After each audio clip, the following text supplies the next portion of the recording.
Il y a quelques mois, j'ai décidé de me transformer en chasseuse de trésors pour essayer de retrouver la chouette en or.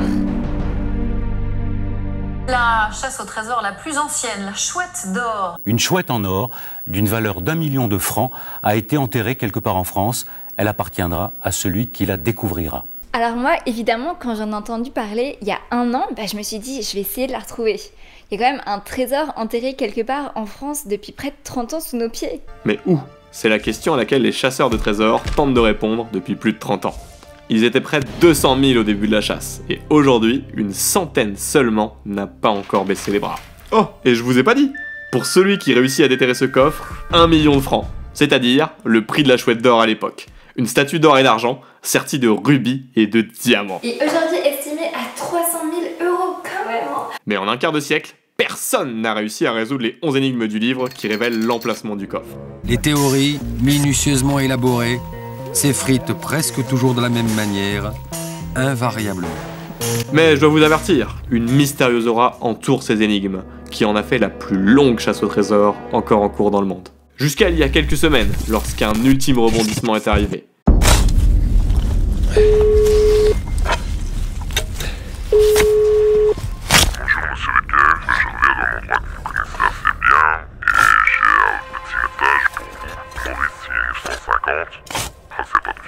Donc, il y a quelques mois, je me lance dans cette chasse. Je commence à me renseigner, à faire des recherches, à aller sur les blogs, à essayer de décrypter moi-même les énigmes.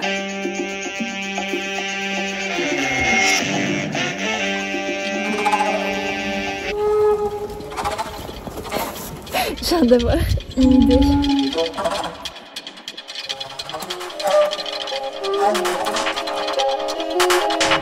Pour l'instant, je suis sûre à 100% que la fausse piste c'est Dabo.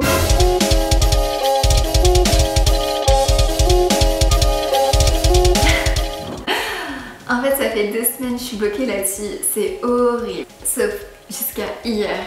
Et là, en fait, j'ai eu une révélation. Je suis persuadée que c'est ça.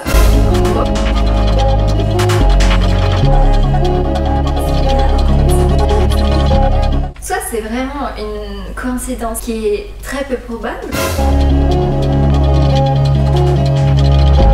J'aimerais bien trouver... Ah oui, une carte de la France, c'est ça. En fait, mon problème en ce moment, c'est que j'ai pas de carte de la France à l'échelle. Bah ouais, qui dit chasse au trésor, dit carte au trésor. Mais le problème, c'est qu'il faut pas se munir de n'importe quelle carte. En fait, il faut la carte de 1993.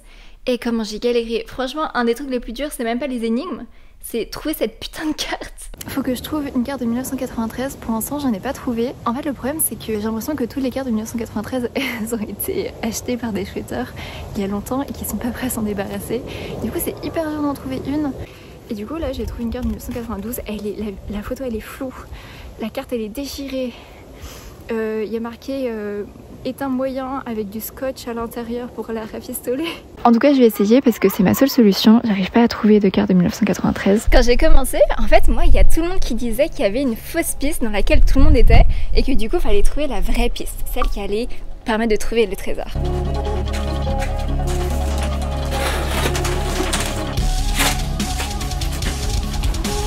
La fameuse carte. Sauf que je me rends compte qu'il y a quelque chose qui est très important, c'est le contexte. Comment cette chasse est née, ça nous aide aussi à comprendre les énigmes. Ah, la chouette d'or. Cette chasse au trésor, ce jeu lancé en 1993 est devenu mythique. Car l'oiseau de nuit, 18 ans après, n'a toujours pas été retrouvé. Alors, la question que tout le monde se pose évidemment, c'est comment c'est possible que personne n'ait réussi à trouver ce fabuleux trésor, enterré depuis maintenant près de 30 ans, en France, quelque part. Et après tant d'années, on pourrait même commencer à croire que cette chasse était peut-être tout simplement impossible.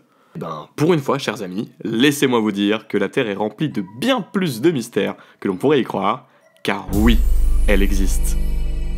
Et c'est pour une bonne raison qu'elle est devenue la plus longue chasse au trésor, elle a tous les ingrédients pour faire une histoire épique. Un maître du jeu masqué sous un pseudonyme, des chasseurs qui deviennent fous à force de chercher, des coups dans le dos, des mêlées judiciaires en tout genre, lutte clanique, malédiction, trahison, et enfin des procès, des secrets, et une mort qui remet en question le trésor laissé derrière lui. L'histoire de la chouette d'or est en train de devenir un peu une histoire à la Stevenson. Il y a quelqu'un qui est décédé, un mystère qui flotte derrière lui, des incertitudes.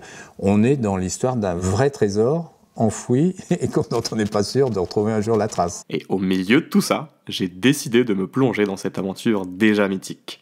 Et aujourd'hui, je vous explique pourquoi, pendant 31 ans, elle reste un mystère que personne n'arrive à résoudre. Et moi, je vous explique comment résoudre les énigmes. Laissez-moi vous raconter comment toute cette histoire a commencé.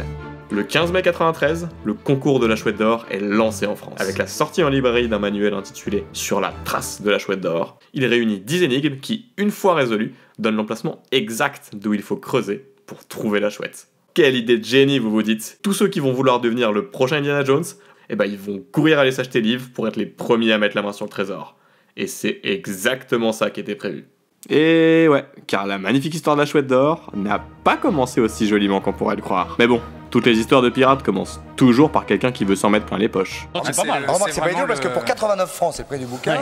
Tous les gens qui vont acheter vont pouvoir se dire pour 89 francs, j'ai peut-être trouvé 1 million de francs. Pas bête. Cette idée a germé quelques années auparavant. En 1979, en Angleterre, un peintre, Mr. Kate Williams, lance une chasse au trésor, Masquerade, sous la forme d'un livre d'énigmes. Livre qui sera un succès immédiat, avec plus de 1 million de copies vendues, car le trésor, un lapin serti de pierres précieuses, est enterré en Angleterre, et évidemment, tout le monde veut sa part du butin. Il sera trouvé 3 ans plus tard sous les caméras du pays entier. Un succès médiatique et monétaire qui a bien inspiré un certain homme en France. Cet homme, c'est un petit malin qui a tout de suite compris le bon filon. Et ouais, cet homme, c'est Max Valentin, le futur génie derrière la chouette. Ah ouais, donc en fait c'est à cause de lui que je trace des traits sur une vieille carte depuis des mois. Il est fort. Et donc cet homme mystérieux, il se dit en se frottant les mains, les trésors, ça fait vendre des livres. Et il se met donc lui aussi de son côté à concevoir des énigmes dans son bureau en France. Mais il est alors face à un problème de taille. S'il a le cerveau assez ingénieux pour concevoir une belle chasse au trésor, il a pourtant pas le compte en banque assez rempli pour concevoir le trésor à remporter. Et ouais, le butin à gagner se doit d'être exceptionnel. Et pour pousser tous les monsieur tout le monde à acheter le bouquin, faut vendre du rêve. Et ça coûte cher à fabriquer, l'objet de toutes les convoitises. Bon, du coup, le Max Valentin, là, il a pas un rond, et sa chasse au trésor, elle prend autant la poussière dans son bureau que le livre qu'on t'a offert à Noël. Jusqu'à ce que presque 10 ans plus tard, un joaillier lui propose de promouvoir sa nouvelle collection via sa chasse au trésor. Un peu comme les OP sponsors à la Oli, NordVPN ou Red Shadow Legend. La machine est alors lancée. Le nouveau sponsor le met en relation avec un de ses amis, un artiste pour imaginer ce trésor fabuleux, Mr. Mitchell Baker. Et Max, il profite de ses skills en marketing pour lui vendre l'ampleur que la chasse allait prendre, pouvant lui apporter gloire et reconnaissance en tant qu'artiste. Ok, là faut que je fasse un résumé parce que sinon c'est beaucoup trop long. En fait, qu'est-ce qui se passe? C'est que soudainement, le joaillier qui devait financer la chasse, il se désiste. Donc en gros, il n'y a plus personne pour financer le trésor. Et là, Max, en bon businessman, il propose un marché à Michel Baker. Que Michel finance lui-même la chasse, parce qu'il lui dit que ce serait quand même bête d'abandonner maintenant, alors que le projet est déjà entamé. Et pour le convaincre, Max, il lui assure qu'il va pouvoir récupérer rapidement son argent grâce aux recettes de vente du livre. Donc Michel, il accepte, et voilà qu'il se met à financer le trésor, en achetant tous les matériaux, or, argent, pierres précieuses. Et c'est comme ça qu'est née la Chouette d'Or. Et là, enfin, tout est prêt. Le livre est en distribution dans toutes les librairies de France. Des milliers de chouetteurs se mettent à résoudre les énigmes. En fait, je crois qu'il n'y a que moi qui pensais qu'une petite chasse au trésor, ça allait être tranquille. Parce que, à votre avis, qu'est-ce qui se passe quand on dit aux Français qu'il y a un trésor enterré quelque part en France? Mais ils deviennent fous. En fait, après seulement quelques mois après le début de la chasse, il y avait déjà certains chasseurs qui étaient persuadés d'avoir trouvé où était le trésor. Du coup, munis du parfait starter pack de chouetteurs, une pelle, une carte et une persuasion qui fera la folie, ils sont allés creuser sur le lieu de leur zone. Alors au début, il y a quelques trous qui apparaissent par-ci, par-là, mais bientôt, certaines zones sont complètement ravagées, comme le Mont Saint-Michel. Dans certaines zones, comme au Mont Saint-Michel, zone populaire chez les chouetteurs au début, il y a tellement de trous que ça commence à ressembler à un champ de mine. Et les autorités ont donc demandé à Max Valentin de calmer les pioches avant que le Mont Saint-Michel ne devienne un terrain de golf géant. Mais l'endroit qui a pris le plus cher, c'est clairement Dabo. Mais pour comprendre pourquoi ce village a été ravagé, faut d'abord que je vous explique comment cette histoire est partie en couille. Depuis des années, des trous apparaissent la nuit, par centaines. En forêt, au bord des sentiers, parfois à quelques mètres des maisons. Pas un mot, pas une trace, juste des monticules de terre fraîchement retournés. Max Valentin est le seul à connaître la solution des énigmes, le seul à connaître l'emplacement exact de la cache. Et l'usage du pseudonyme de Max Valentin, c'est surtout pour protéger son anonymat. Il craignait qu'on lui fasse la misère. Dès le départ de cette chasse, on a dit « ne montre pas ta tête, aujourd'hui on égorge une vieille dame dans la rue pour 100 francs, imagine ce qu'on pourrait te faire pour 1 million ». Bon, je me rends compte maintenant que c'était une bonne idée, puisqu'il y a, effectivement, j'ai eu des messages un peu biscornus, du style « je vais essayer de savoir qui vous êtes et je vous arracherai les solutions aux énigmes ». Michel et Max, ils avaient donc prévu ensemble que ce serait notre cher Michel qui serait le porte-parole, et qu'il serait mieux finalement qu'ils ne connaissent pas la cache pour éviter toute gaffe durant les interviews, ou bien même qu'ils soient menacés, torturés. Petits indices, non? Et même sous la torture. Écoutez, je vais quand même... Parce qu'on est 4 quand même. Ouais, je vois bien que je suis pas en position de force. Non, ça c'est sûr. Il va nous dire un petit indice. Mets un coup de boule. Sauf qu'ils n'avaient pas anticipé le formidable engouement naissant. La première chasse au trésor de grande ampleur venait de commencer en France, et bientôt, tous les médias voulaient les inviter.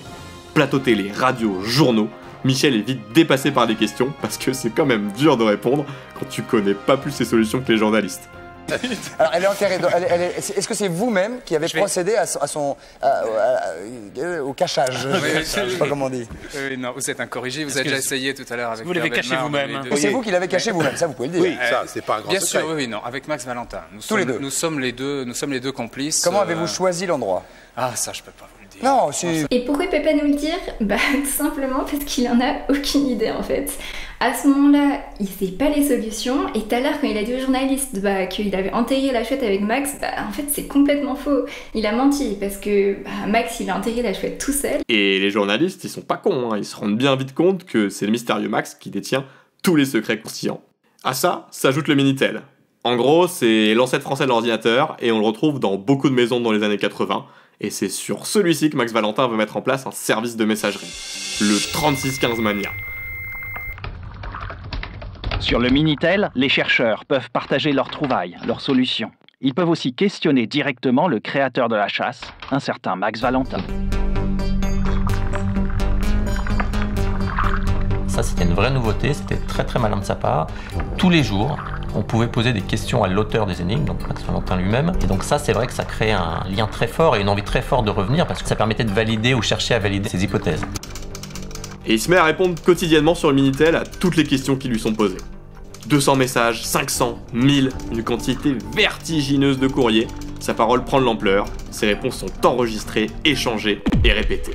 Max a dit ceci, Max a dit cela. Et c'était tellement courant que ses réponses devinrent rapidement des Madi pour Max a dit.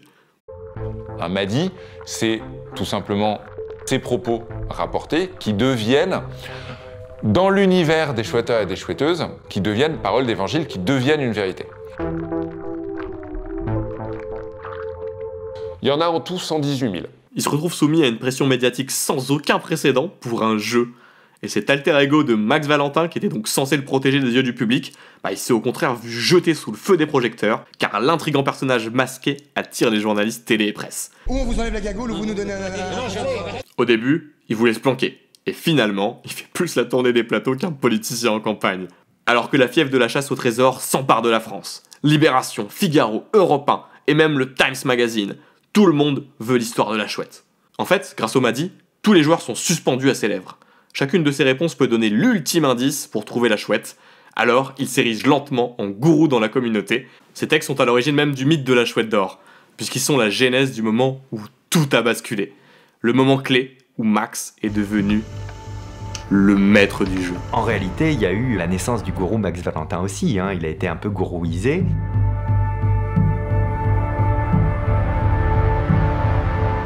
Difficile de pas choper la grosse tête quand t'as un public qui t'admire et te couvre d'éloges.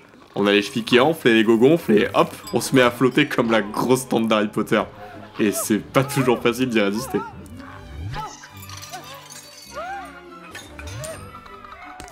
En tout cas, c'est clairement une des théories qui permet d'expliquer pourquoi les chasseurs ont autant galéré.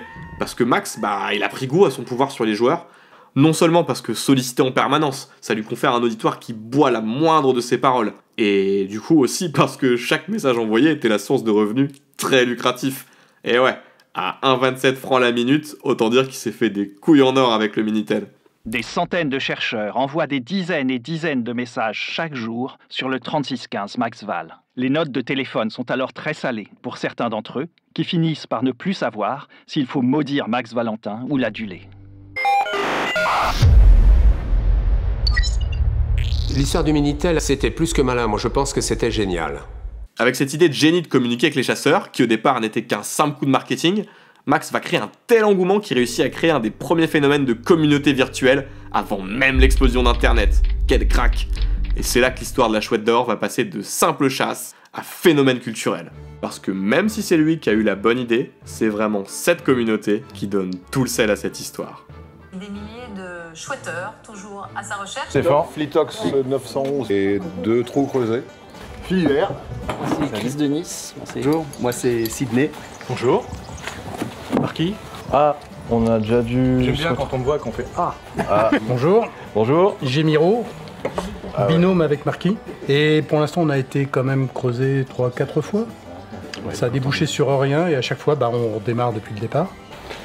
Phil C. Moi je suis chercheur depuis 94. Ok. Voilà, c'est un chercheur, plein de trous à mon actif, des centaines. En fait, petit à petit, à force de voir les pseudos des uns et des autres poser des questions tous les jours, une communauté de chasseurs s'est formée. Ils ont commencé à connaître les avancées de chacun. Ils pouvaient s'envoyer des messages privés pour débattre de leurs pistes, et des pseudos sont devenus emblématiques. Elessar, Zarkos, Météor, Mickey, Monglan, Zoé, Marvin Clay, Caspus, tous sont connus parmi les chasseurs, et certains s'accordaient sur une même piste, l'énigme du navire noir perché.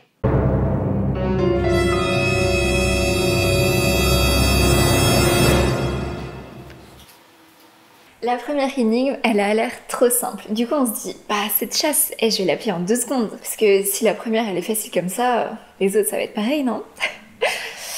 Non. Du coup, en gros, c'est une charade et ça donne B-O-U-R-G-E-S. Bourges. Et donc voilà, on a la première énigme et on peut la placer sur la carte, ici. Ensuite, on a l'énigme la plus énigmatique du jeu, et dont Max Valentin se dit être le plus fier. Et ce qui est bizarre, c'est qu'en plus, c'est la plus courte. Elle donne une direction, donc où aller après être arrivé à Bourges, mais aussi elle donne un petit quelque chose en plus qui nous servira pour la suite. Et en fait, dans la communauté, c'est communément admis que ce petit truc à trouver en plus, c'est la mesure. Qu'est-ce que c'est la mesure? En gros, c'est ce qui va nous servir à tous nos déplacements futurs. Et pour la plupart des chouetteurs, la mesure, elle se trouve dans cette phrase, mais où tu dois, par la boussole et le pied. Et donc en fait, la mesure, ça serait le pied. Ouais, le pied. Mais le pied, il y en a plein des pieds avec des tailles différentes. Comment trouver la bonne mesure du pied? En fait, le pied, c'est une ancienne unité de mesure. Il y avait le pied égyptien, le pied carolingien, le pied romain, avec toutes des mesures différentes. Alors pour trouver la bonne mesure de pied, qu'est-ce qu'il fallait faire? C'est qu'en fait, il faut mesurer la circonférence de la boussole qui est sur l'énigme, et là, on trouve 33 cm. Et donc, il faut utiliser le pied de 33 cm. Et c'est ça notre mesure. Maintenant, énigme 3. Alors là, c'est pareil, c'est encore super simple, c'est une charade. Décidément, c'est vraiment les plus faciles. C'est une charade qui donne R-O-N-C-E-V-A-U-X à Roncevaux. Mais là où ça nous intéresse vraiment, c'est la dernière phrase. Et cette phrase, en fait, elle suggère qu'il faut tracer une droite entre Bourges et Roncevaux. Alors, ici, il faut juste remplacer les lettres du texte par les chiffres qu'on a trouvés dans l'énigme précédente. Donc B vaudra 1, C vaudra 2, etc. Et ces chiffres, comme vous pouvez les déduire les plus perspicaces d'entre vous, en fait c'est les masses atomiques des éléments chimiques. Merde. Et du coup, quand on remplace chaque masse atomique par son élément chimique correspondant, on trouve la fameuse phrase « La clé se cache sur un navire noir perché ». Mais qu'est-ce que ça peut bien être? Pour ça, on passe à l'énigme suivante. Dans cette énigme, le visuel, il nous aide parce qu'il y a un gros morse qui nous souffle qu'il faut utiliser le code morse.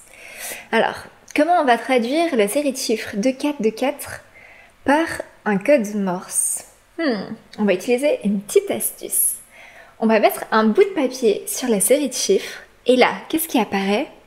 Des traits et des points. Exactement ce qu'il nous faut pour résoudre le code morse. Le code morse apparaît alors et on peut traduire C-A-R-I-G-A-N, Carignan. Et là, en étudiant la carte, on se rend compte qu'en fait, Carignan se trouve sur la droite Roncevaux-Bourges qu'on avait tracée juste avant. Alors maintenant qu'on a trouvé Carignan, il nous reste plus qu'à tracer une orthogonale. C'est quoi? En gros, c'est une perpendiculaire qui passe par Carignan. Une fois qu'on a fait ça, Et ben, dans l'énigme, il y a marqué qu'à 660 606 mesures de là, on doit trouver une spirale à 4 centres. Mais comment on va faire? Eh ben, si on sait que la mesure c'est le pied, il nous suffit de faire la multiplication pour trouver 185 km. Donc on sait qu'entre Carignan et notre spirale à 4 centres, bah, il y aurait 185 km. On a donc deux choix, à droite ou à gauche. Mais comment faire pour trouver? Et bien là, il y a l'énigme précédente qui parlait de la clé qui est sur un navire noir perché qui va nous aider. Comment on va pouvoir s'en servir? En fait, on a juste à se renseigner. D'un côté, il n'y a rien, et de l'autre côté, quelque chose d'intéressant. Qu'est-ce qu'on trouve à 185 km de Carignan? Dabo. La particularité du village de Dabo, c'est qu'il possède une chapelle sur un rocher. Et la route qui y mène, eh ben, elle s'enroule en forme de spirale. Et regardez-moi la forme de cette chapelle.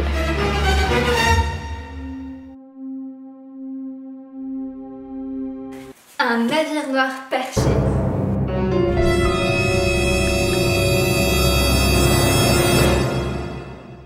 Pendant que les chouetteurs se battent entre eux pour mettre la main sur le trésor, la chouette d'or que tout le monde convoite, elle est en grand danger. En fait, depuis le début de la chasse, il se passe quelque chose en coulisses. Le duo de Max et Michel se déchire à coups de trahison et de coups bas.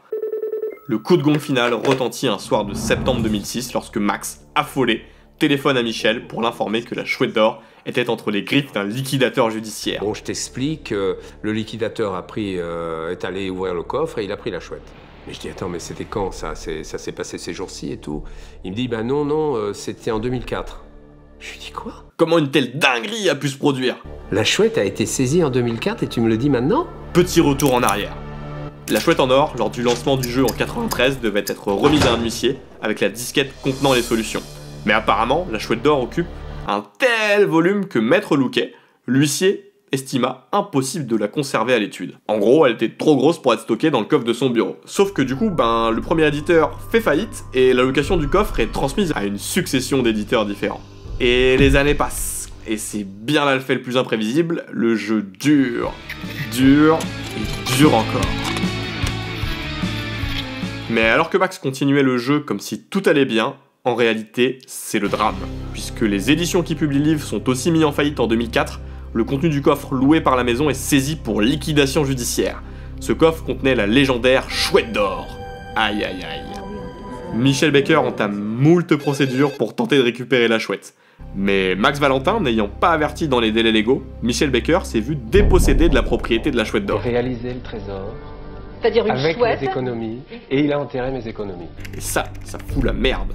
Parce que ça signifie qu'un éventuel gagnant de la chasse ne pourra pas obtenir la chouette d'or, alors que le jeu est encore en cours. Quel merdier! Mais coup de tonnerre dans le ciel de la chouette, avec un déluge de larmes, Max Valentin est mort, brutalement, dans la nuit du 23 au 24 avril 2009. 16 ans, jour pour jour après avoir enterré la chouette, Max Valentin meurt des suites d'une maladie cardiaque. Aussitôt, le masque tombe. Sa véritable identité est révélée. Max Valentin s'appelle en réalité Régis Hauser et est un consultant marketing, un spécialiste reconnu de la communication, ayant publié plusieurs livres sur le sujet. Max Valentin avait fait rêver des dizaines de milliers de chercheurs de trésors, et il laisse derrière lui un grand vide. C'est une véritable bombe dans la communauté.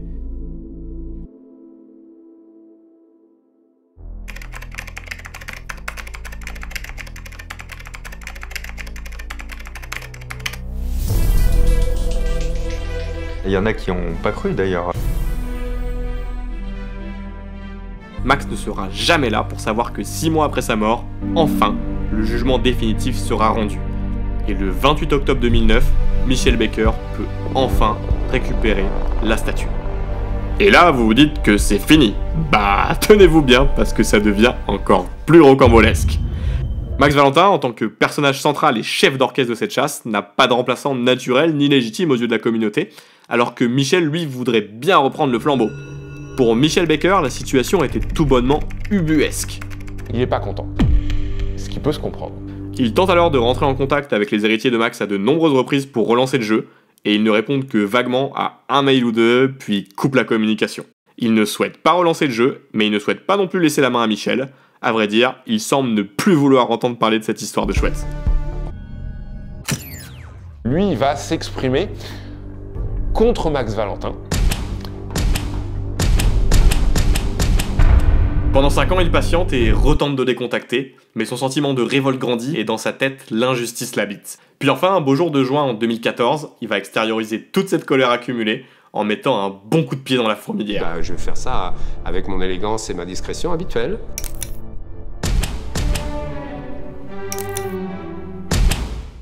Je vais vendre la chouette, je vais la mettre en vente aux enchères. Il décide de mettre aux enchères la statue de la Chouette d'Or dans la plus prestigieuse salle des ventes de France, l'Hôtel Drouot, à Paris. 500, 1 million. Et son plan machiavélique fonctionne à la perfection parce que, comme il l'avait prévu, c'est le tollé général chez les chouetteurs, outrés. Communiqué de presse, protestation des héritiers de Max, référent en justice de l'association des chercheurs et gros titres dans les journaux.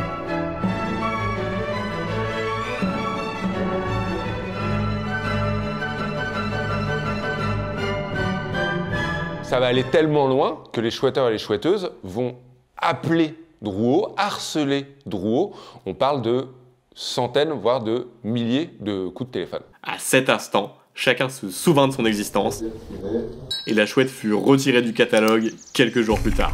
Michel, l'antagoniste originel, le bad boy de sa génération. En fait, ce qu'il faut comprendre, c'est que dans l'histoire, à ce moment-là, aux yeux des gens, Michel Baker, c'est clairement l'ennemi public numéro 1. Du point de vue de la communauté et des héritiers, c'est clairement lui, le méchant de l'histoire, prêt à tout pour récupérer le trésor.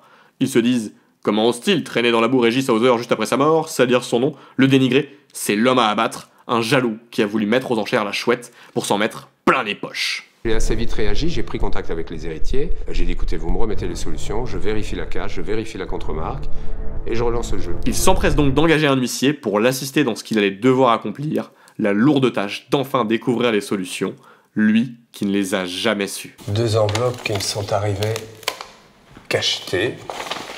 La première contient très peu de choses. Totalement anonyme. Les solutions de la Chouette d'Or. Et on rappelle que la seule personne au monde à savoir l'emplacement de la Chouette d'Or à ce moment-là, elle est 6 pieds sous terre. Les solutions étaient contenues dans une vieille disquette. Après tout, on avait affaire à une énigme de 1993, on vous le rappelle. Les solutions enfin décryptées, Michel Baker a maintenant pour mission d'aller sur le lieu de la cache, tenu à la fin de la dernière énigme, pour tenter de voir si la chouette en bronze déposée en 93 est toujours bien enterrée au bon endroit pour pouvoir relancer la chasse. Je suis allé la nuit, en toute discrétion, vérifier le contenu de la cache.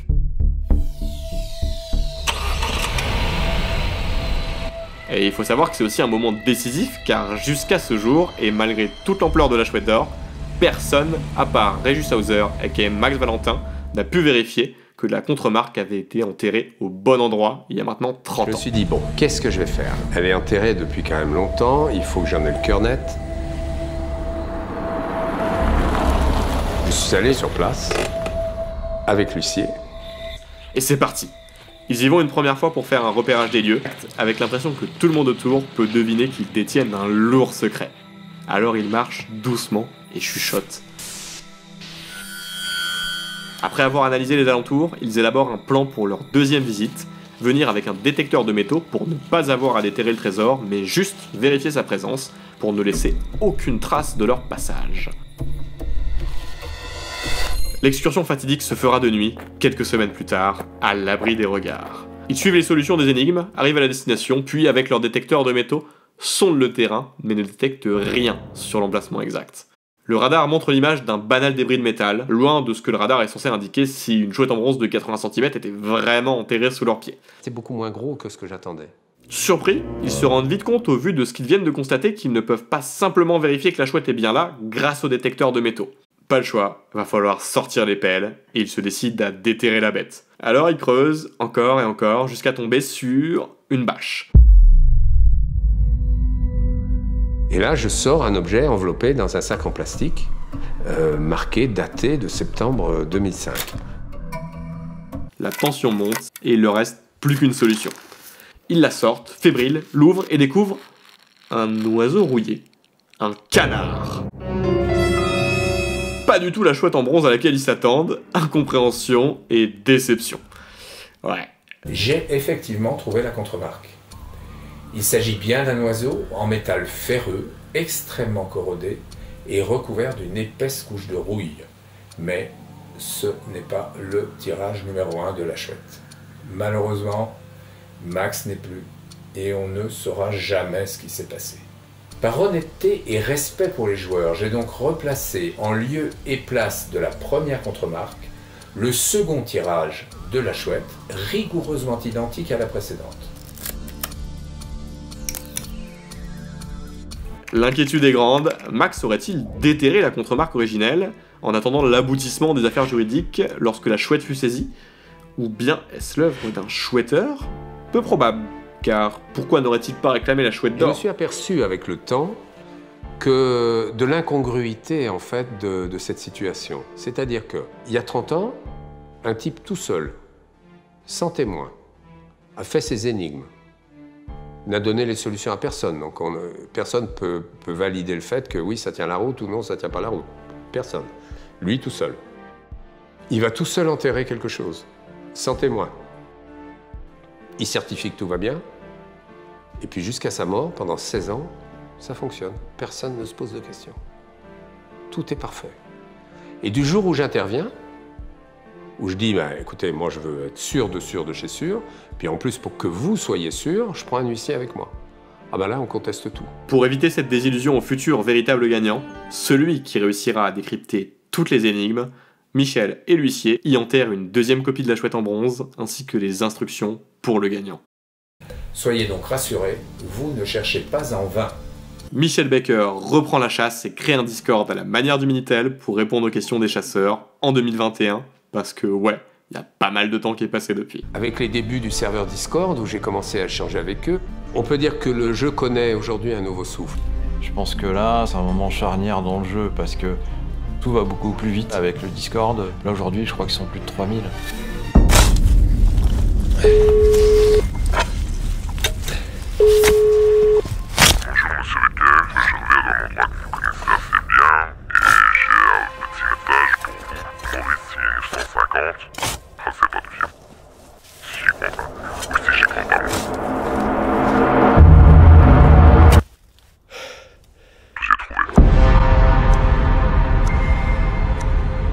Je crois que c'est enfin l'heure des révélations.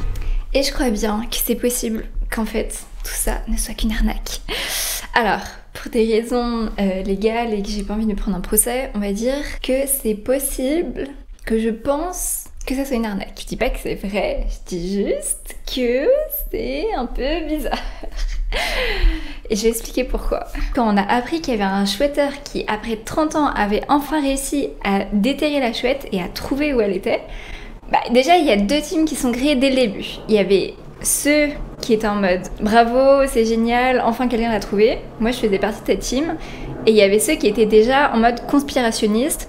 C'est bizarre quand même, comment il a réussi à la trouver. Alors évidemment, tous ceux qui étaient dans ma team, on était dans l'avis que ceux qui y croyaient pas et qui pensaient que c'était un complot, c'est juste qu'ils avaient un peu le seum de pas l'avoir trouvé. Et pourquoi ils remettaient en question le fait que quelqu'un ait enfin réussi à la trouver? C'est parce que déjà le gagnant, il souhaitait rester anonyme et que en plus, Michel, l'organisateur de la chasse, il donnait aucune information sur le gagnant, comment il l'avait trouvé et c'était quoi les solutions. Alors c'est exactement ça que tout le monde voulait savoir, comment il a réussi à la trouver. Et lui, il voulait donner aucune info. Donc, bon, c'est un peu suspect, mais en même temps, si le mec il veut rester anonyme pour pas se faire harceler par une troupe de chasseurs mécontents, franchement, moi je comprends. Mais c'est ensuite qu'arrive la partie la plus suspecte. En fait, au bout d'un an, à peu près, que le grand gagnant ait été annoncé, Michel, il se décide enfin à révéler les solutions dans un film. En fait, en découvrant les solutions, on comprend tous que depuis le début, la chouette d'or, elle était enterrée à Dabo. Parce que Dabo, c'est la solution qui est connue depuis 1993. Depuis seulement quelques mois après le début de la chasse, il y avait déjà des gens qui avaient trouvé Dabo. Et avec le temps, on était tous pratiquement venus à la conclusion que Dabo, c'était la fausse piste. Et que du coup, fallait trouver une piste alternative qui donnait la vraie solution. C'est même ce que insinuait Max. Le fait que les gens se fourvoient dans les fausses pistes, parce que les fausses pistes ont été extrêmement élaborées, je crois que ça, c'était une erreur de ma part au départ. Je n'aurais pas dû autant travailler les fausses pistes. Ah là là, Quel sacripant ce Max Valentin. Surtout quand on se rend compte que la chouette d'or était enterrée à seulement 6 mètres. 6 mètres des sentinelles, le dernier indice trouvé par les daboïstes. Les sentinelles, ce sont les 3 entités qui protégeaient la zone où était enterré le trésor. Alors qu'en 93, certains chasseurs avaient trouvé que ces fameuses sentinelles étaient les bancs de Saint-Martin dans la forêt de Dabo, on peut se demander comment ça se fait que tout le monde avait creusé à cet endroit-là, que tout le monde connaissait la zone finale, et pourtant, à seulement 6 mètres de là, personne n'avait jamais réussi à déterrer la chouette. Il y a un trou par mètre carré au pied de la bande Saint-Martin. J'ai vraiment halluciné. Ça, c'est le truc qui m'a un peu le plus bluffé. Salut à tous, c'est Cactus. Alors aujourd'hui, une petite vidéo sur Dabo. Le nouveau pile-poil que j'ai détecté.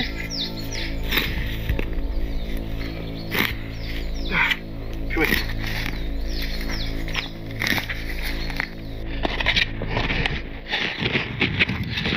La petite pierre.